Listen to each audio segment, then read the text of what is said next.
listening to the Betmaker Show. This is the NFL free agency and draft preview for Friday, March 20th, 2020. And now, live from Las Vegas, the host of the Betmaker Show, Brian Blessing. Well, the NFL has provided quite the distraction, a diversion for us, and it is great and fun to talk about sports and things that will be coming back to us, and I think we should just focus on that. We all know the plight we're in, and hopefully good news is going to be coming. But the good news, Bruce, was one of the most active free agency periods we've ever seen that's included trades and impactful moves. You know, some teams will overspend, get guys and things that don't pan out. But we're talking about significant guys, so many teams that I think have done a really good job, and maybe some teams that got left on the sidelines that have a lot of catching up to do. Yeah, they have. And you know, some teams have really remade themselves, and some of the quarterback things are awfully interesting, what's going on there, and they will continue to go on. We'll talk about some more of those still to come in a moment. But they didn't waste any time this year in free agency. Sometimes it gets off to a little bit of a slower start, and you don't see a lot of top-line guys moving. But this year we've seen big names moving, and it continues into the weekend. All right, Bruce Marshall from the Gold Sheet, Brian Blessing with you. We're in Las Vegas, and it is great to talk sports. But I guess we start right now and move backwards. There were a couple of really big things that happened from a salary cap perspective where name guys, basically deals couldn't be had for them, and with massive roster bonuses due, they were flat out let go.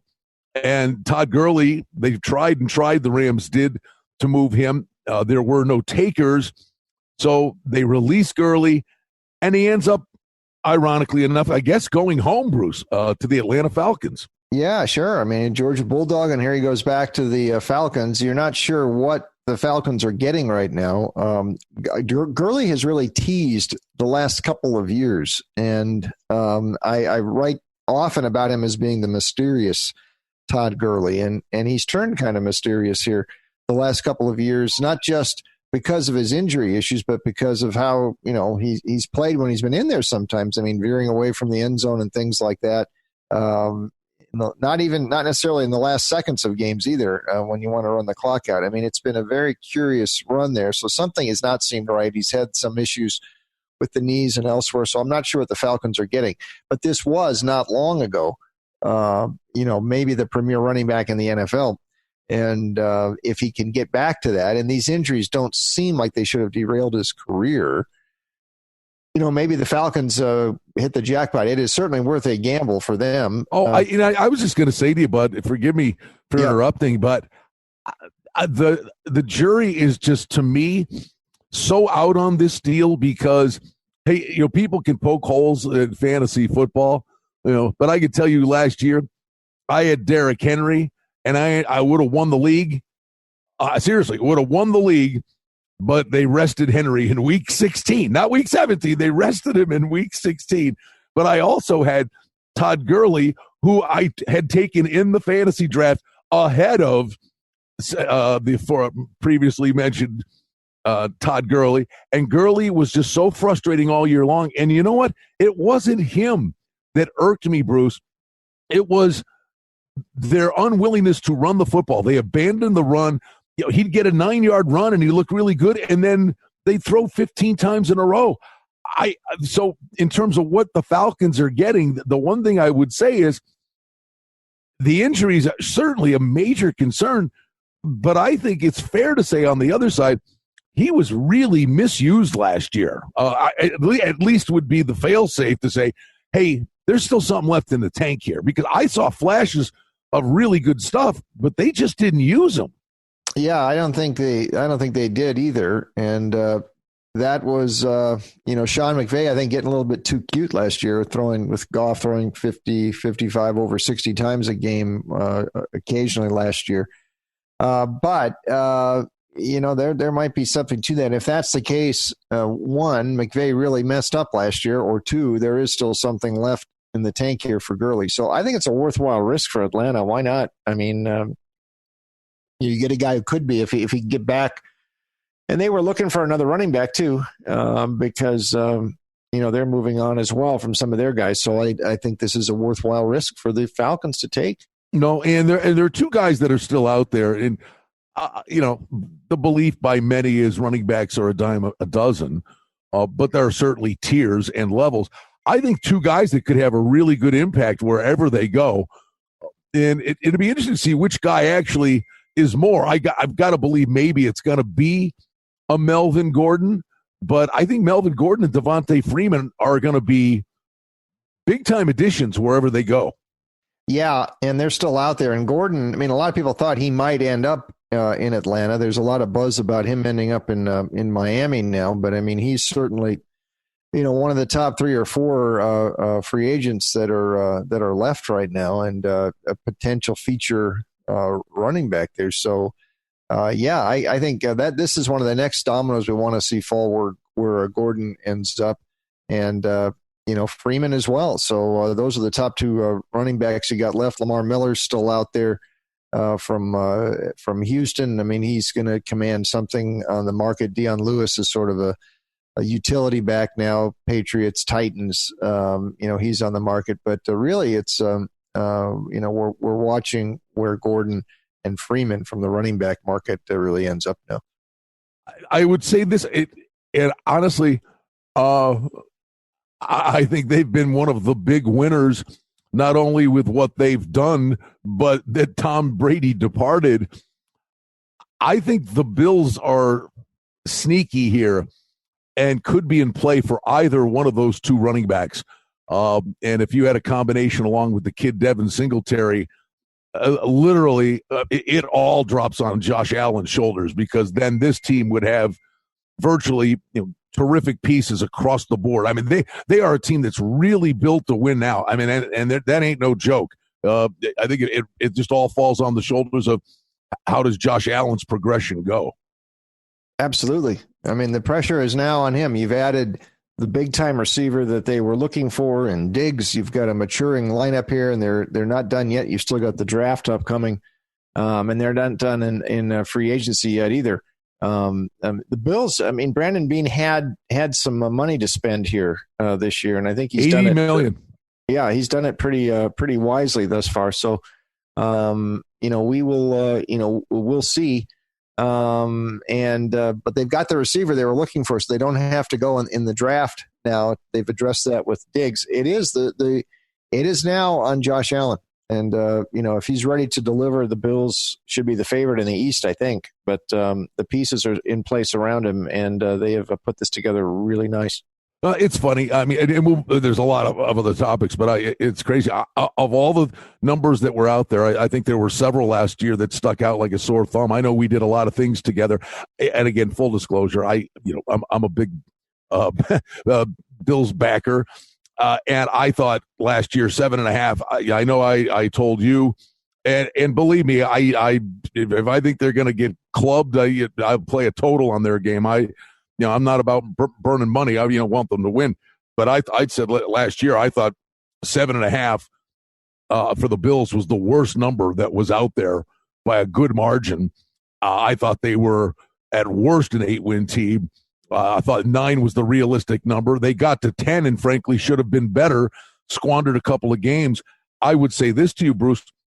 They opened them 8, the Patriots 9, and on Monday over at Circus Sports, when we talked about this earlier in the week, they won 10 last year, and on paper, they're already better with a terrific defense, and it has since moved the Patriots down to 8.5.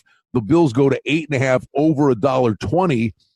That number is absolutely going to get to 9, and I don't see how they don't win 10 games again.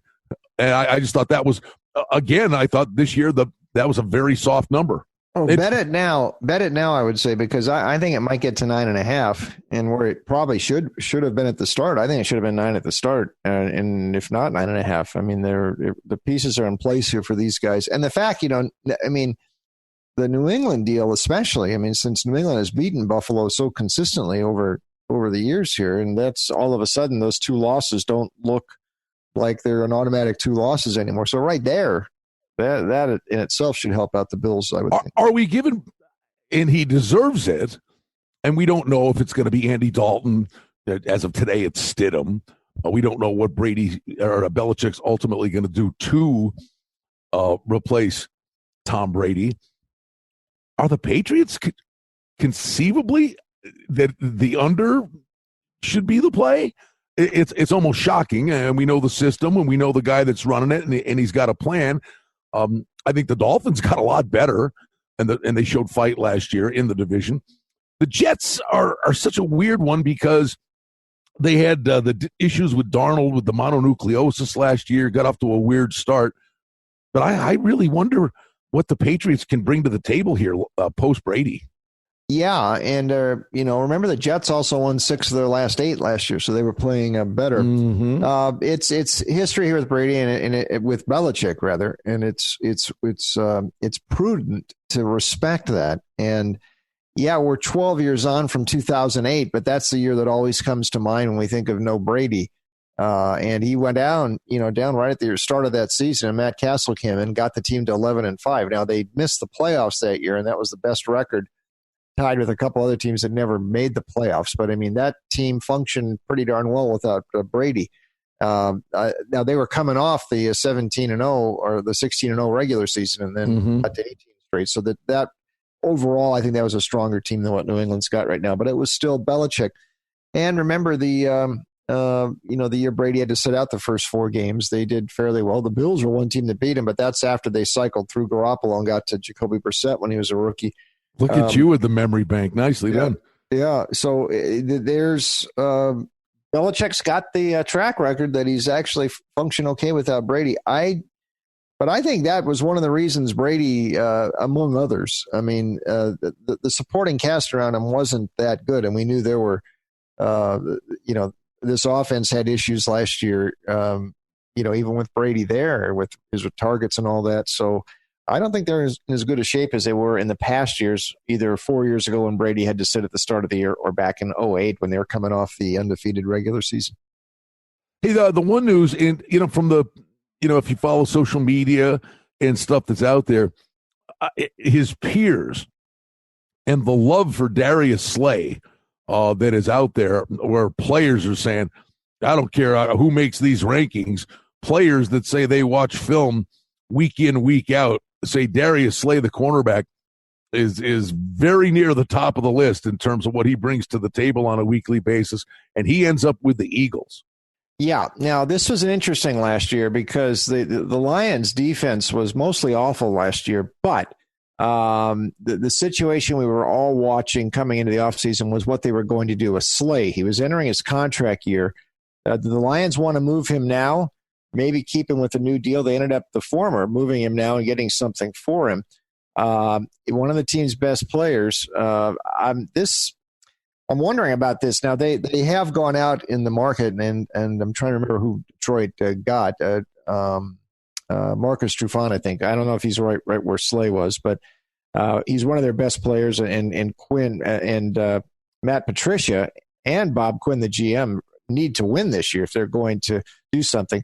We thought that they were talking about trading Slay up to the trade deadline last year. That was one of the buzz things that didn't happen last October. So we thought something might happen with Slay, but that's what the Eagles were looking for too. They were looking for some help in the secondary. Remember, they had to jerry-rig that whole thing last year with all those injuries. So this would figure to be giving Jim Schwartz another piece he could certainly use back there. So I think it's a win-win for Philly. We'll see. It's not immediate help. It's draft pick help coming back for Slay. This does not ease the pressure on Matt Patricia and Bob Quinn in Detroit one bit. Yeah, your choice of words pretty special there in terms of a segue, jerry rig, because the Eagles go to 9 over $1.30, the Cowboys at 9.5 over $1.30. The one thing we know, Bruce, it is impossible. I mean, death taxes and the fact there is no repeat winner in the NFC East.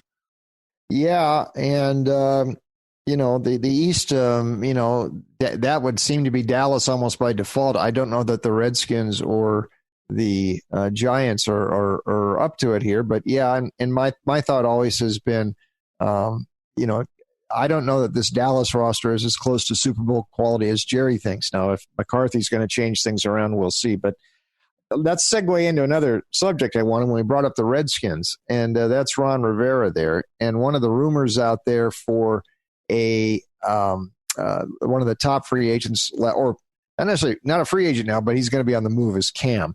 And we can talk about him because where Newton ends up, I think now is up there as one of the interesting developments here. You're seeing a lot of the quarterbacks find spots now. We saw Brady this week. We saw Phillip Rivers end up in Indianapolis, and some other quarterbacks have landed elsewhere. But the featured guys left, well, we get Jameis Winston in a minute, but it's Cam. And one of the possible landing spots for Cam would seem to be Washington, where his old coach is. And I'm not sure they're convinced about Dwayne Haskins yet. So watch that situation closely. Now, it's also possible Rivera's seen enough of Cam Newton and doesn't want anything to do with him. I don't know. I tend to think it might be the other way. But there are a couple of interesting landing spots for Newton, who figures to go in somewhere probably, though damaged goods, unlike Jameis Winston, Newton could probably still go in somewhere and be the starter right off the bat. So what do you have? You've got Washington possibly there. The Chargers are another interesting option there because they've let Rivers go. They still have Tyrod Taylor. I would think Taylor is a good bridge, and they would almost certainly be drafting a quarterback in the first round. And I think that situation is fine. Although, maybe the Chargers might, maybe they think, Cam gets them a chance to win again this year if he's there, and they could bring him in. So that's a possibility. New England is certainly a possibility. That would be an interesting roll of the dice by Belichick, but would he risk bringing Cam up there? Cam would give. I can't see that. I'm not attacking you or shooting holes at you. Belichick would pull his hair out with him, wouldn't he? Well, I don't know. Belichick keeps his hand close to his chest here. What he's doing, he's not showing his cards too much. Cam is wasn't long ago. He was the MVP of the league.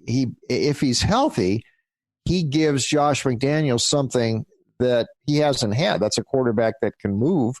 And I still think Cam, even if he's been damaged good, he still is. That would be his mantra as a mobile quarterback. So it's more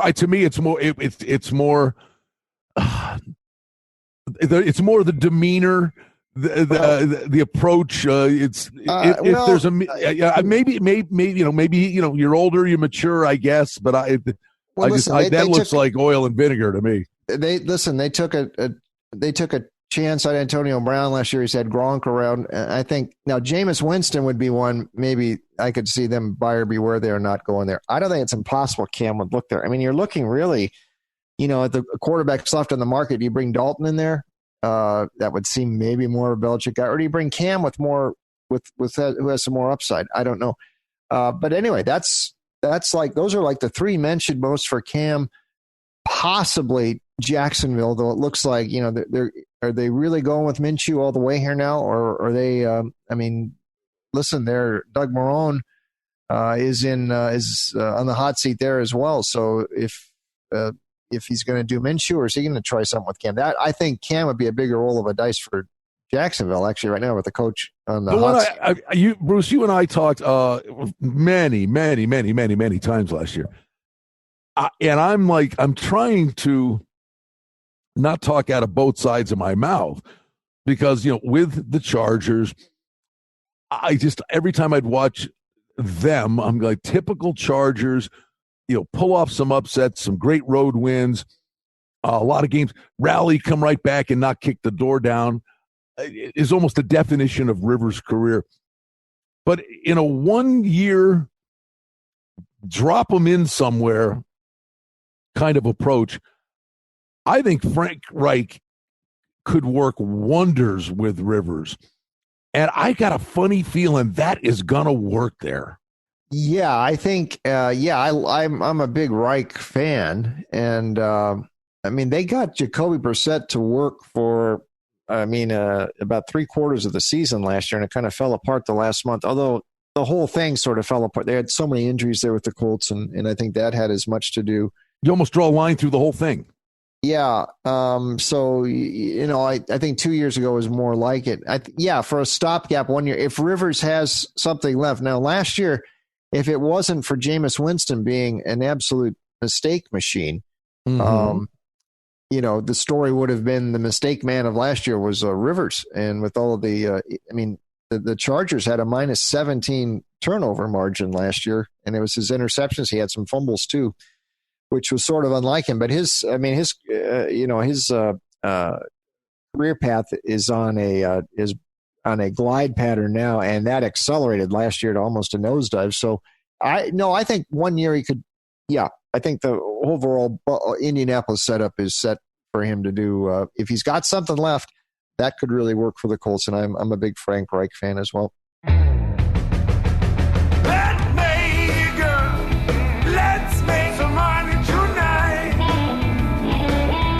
For outstanding information and special offerings and promotions, we invite you and encourage you to sign up for our newsletter today simply by going to the website at betmaker.com. All right. Oh, boy. Talk about throwing your pal under the bus. You figure it out, Bruce. A year removed from all the stupidity. If you remember last year at this time, and I'm like, I was laughing. I'm like, I get it, a lot of the pieces, but I was laughing. I said, I don't get it. I don't see this. I watched people, sharp people, pro bettors, pro money, taking a Bic lighter to their dough for 3 years on the Cleveland Browns, and then all the things they got last year. And it was sheer stupidity. And the problem is, you got a lot of talent, but you got a lot of me guys. I wonder, do collectively those knuckleheads mature, grow up, and get on the same page? The coaching's a big issue, but a season win total of 8 with the talent that the Browns have is moderately intriguing. I got to say it this time around. I think, and I hate the word. And we all say it. Oh, there's value. There's no value in ripping up a ticket. No, there isn't. Yeah. But the number of 8, if I was ever going to throw the V word out there, it might be the Browns. Well, I still think the Browns there's some flash there. But if Stefanski can come in here and get Baker Mayfield straightened out again, we still don't know about Myles Garrett, if he's going to get reinstated. He still may have to miss some time early in the year, but front office wise, this overall roster, they have made a lot of mistakes in the draft. And I've talked to Michael Lombardi a lot over at VSiN, and he's been very critical of the Browns front office and a lot of the things that they've been doing. And it was a little bit more than just a Kitchens being unprepared for the job. And that was a bad hire last year by Jimmy Haslam. But, you can't keep, they have changed the formula there so often, and with so many different head coaches and so many GMs over the last decade there's just been no continuity in place. And frankly, I'm wondering about Mayfield right now. So perhaps I'm still not buying on Cleveland. I certainly wasn't last year, and I think 8 you're giving these guys too much credit. I think Cincinnati looks like it's a team, looks like it's on the move a little bit there. They've got a long way to go from 2-14, but I see more promise for the Bengals making a little bit move up than the Browns this year. We'll see. How about you, Bruce? I'll just throw it in your lap. But what are some of the teams or players' movements that really have caught your eye you want to chat about? Well, this wasn't an actual a free agent move other than Joe Flacco was released in Denver. That sort of went under the radar. Well, maybe not. I saw it get some headline. It was certainly a big news in Denver, and that sort of confirmed among many John Elway bad moves in recent years, that may have been the worst, and how he ever thought that was going to be something that was going to work. So that one certainly was made an impact on me and signaled the move to Drew Lock. Guys who are still out there, and this everything's still evolving. We've talked about a lot of the teams we like and the moves they've made, but here's the ones we want to watch coming up. Cam, though he's not officially a free agent, but he's going to be traded here or released. So I think then he becomes a free agent. Where's he end up? Watch that coming up. Jadeveon Clowney is a big name coming up here. The Seahawks got him sort of on the cheap last year, but it was a short-term deal. They may try to sign him back. He's had some injury problems, but when he's been healthy, Clowney has been really an impactful guy still. So he is out there. Melvin Gordon, we talked about him earlier. That's going to be an important running back to land somewhere. So we'll keep an eye on that situation. I'm interested here in Emmanuel Sanders. I think is an interesting wide receiver option. Very recent, not long ago, a featured guy in Denver. He came into San Francisco. He helped out the 49ers. He's back on the market. And Ndamukong Suh, here's a guy not many years ago was maybe the premier defensive tackle in the league. He's still out on the market. There's still several cornerbacks out there, Jimmy Smith and Everson Griffin and some others who could make a difference. Jameis Winston is one more. I'm kind of keeping an eye on where he might end up. I think he's probably looking to come in as a backup somewhere. I don't know that anybody's going to roll the dice on him as a starter, but there are several possible landing spots for him. And I think that's going to be kind of interesting where he lands in the next few days. The next thing we'll get to, Bruce, I think, we can focus on and go through divisions and win totals and things of that nature and do a summation of what everybody did, kind of an overview and a reaction to what happened. But the other thing that'll be coming up is the NFL draft, April 23rd, and we can do our own little mock. But the difference is, I think, from the experience you and I have in terms of just flat out being around a long time. The NFL draft is a real different animal in this day and age, to the point where the guys that know what they're doing, they can rebuild a team quickly, because in years past, you were a gut cinch to make the team, only so the GM would keep his job. First, second, and third round picks were a lock to make the team. And then literally you were throwing darts. And it used to be, oh, wow, that fifth round pick made the team. Bruce, there are teams now that maybe have two undrafted free agents. The guys that went undrafted that come in can make a team. Fifth, sixth, seventh round picks can have massive impacts on teams. It's amazing to me. I think it speaks volumes to the improvement of the organizations and the scouting. But there are guys that know how to do it and guys that don't. But the draft is such a different animal that can have immediate impact on a team's fortunes. Yeah, and teams seem to like to bring these the draftees and first, second year players. They make up a lot of the bulk of the roster now, just for salary reasons. Now, I mean, you're paying guys in their first couple of years less, and so in those.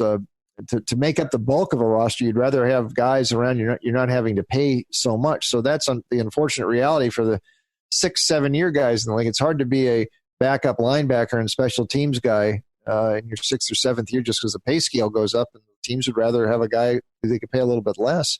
So that's one thing. And I do believe part of the new CBA, the rosters are going to expand slightly.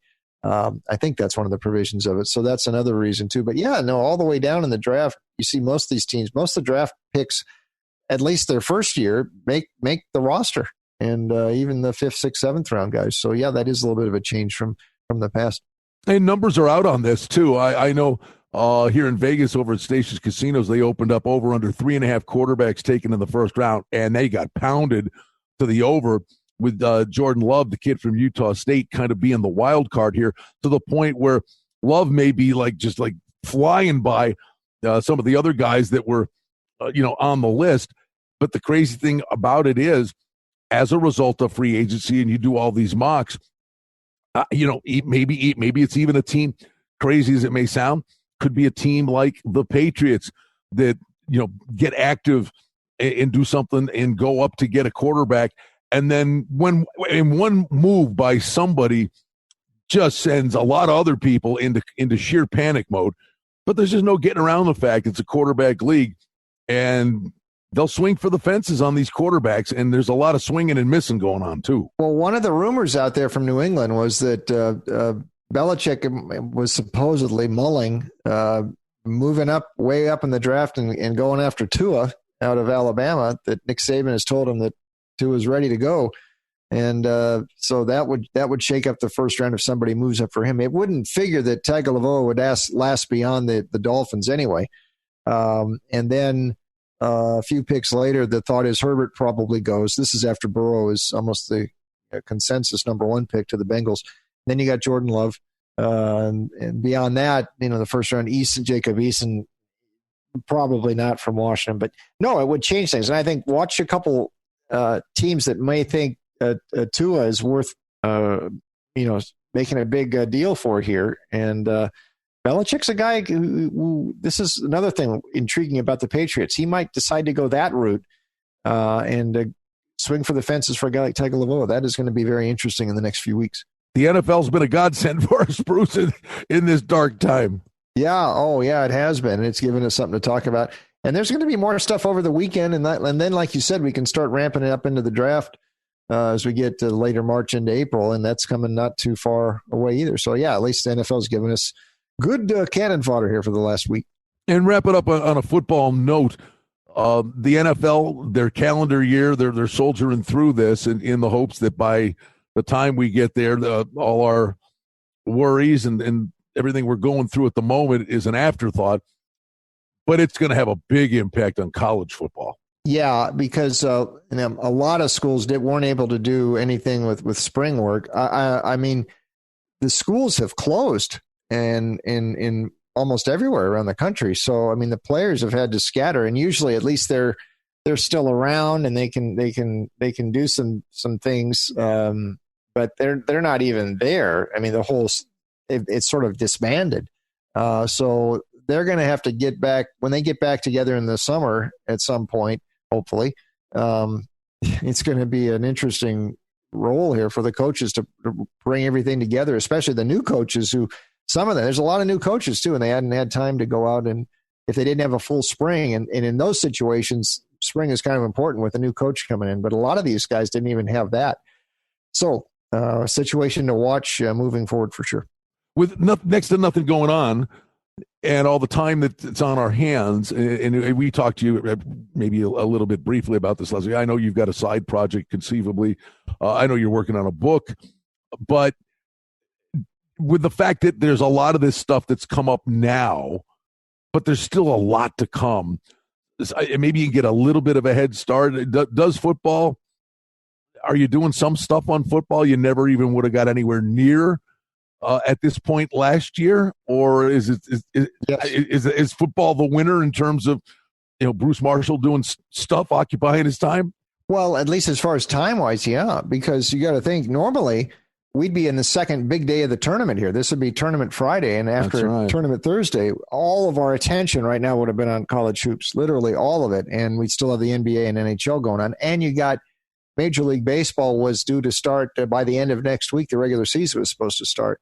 So none of that's happening right now. And the only thing we got to talk about is the NFL. And we don't even have college football really to talk about. So, yeah, the NFL has filled the gaps. But fortunately, there's news coming every day for those of us who work with this stuff. So the NFL has been sort of a godsend. Yeah. Yeah. I'll wrap it up with this though. Dealing with, it's odd. There's, next to nothing to watch. We're watching replays of stuff. You're right. You and I'd be sitting together today and we'd be watching day 2 of the first round of the NCAA tournament. And we said this yesterday on our, my radio show here in town. I almost fell over that for argument's sake, here, the Golden Knights last game was March 9th. Now, this was yesterday. I'll say this to you. I'm sitting there going, it's been 10 days. It seemed to me like a month since they'd played a game. It's only been 10, 11 days.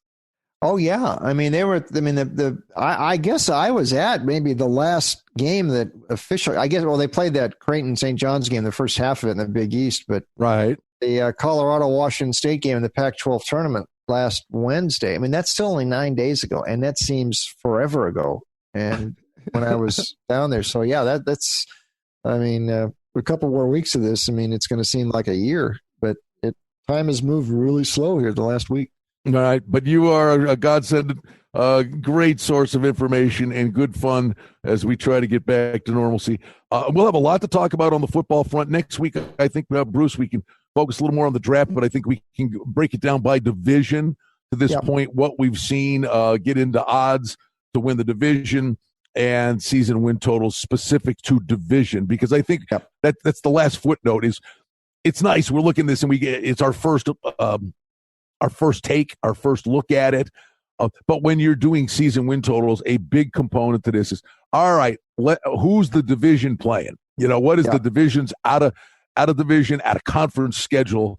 And then you'd really do the deep dive. We've been kind of doing first blush opinions, but I think we can do a deeper dive when we get it by division next week. Yeah, and a lot of the free agent stuff, the first wave will be pretty much complete by early next week. So you'll have that piece to it, and then you start to fit the draft into it. But that's fun to project on the draft, and you can have a little better idea what these teams are going to look like in the fall. You're the best, Bruce. Thank you, buddy. Have a great weekend. Have a good weekend. Let's make some money tonight. Well, that's the Betmaker Show for now. We publish multiple times each week. We'd like to thank you for listening, and if you liked what you heard, please take a moment to leave a rating and review, or subscribe to our show feed, or share our show with a friend or two and help us grow the show. We very much appreciate it. Visit us on the web at betmaker.com, and reminder to sign up for the newsletter. Thanks to our engineer, Darren Vandermolen, and producer, Mike Gallivan. The Betmaker Show is a production of Cardinal Marketing Incorporated. Betmaker is a registered trademark. Any rebroadcast, reproduction, or other use of this content without the express written consent of Cardinal Marketing Incorporated is strictly prohibited. The handicapping and sports odds information contained on this podcast is for entertainment purposes only.